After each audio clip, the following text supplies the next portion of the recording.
I gotta fix this problem. I have a bunch of freaking crap just laying around. I have 4 lawnmowers that I don't even use. So what I'm gonna do, get rid of all of this, take everything to the shop. Got the stuff loaded up, had the trailer fully loaded.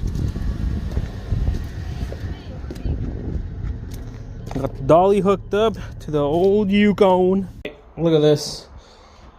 Moved all this trash to the back. I'm gonna organize all this. These things came with the truck. They're all bent, but I think they'll hold up some shovels and equipment just fine. All right, there we go. Little cleaner. Let's go. All right, there we go. Lawnmowers are there.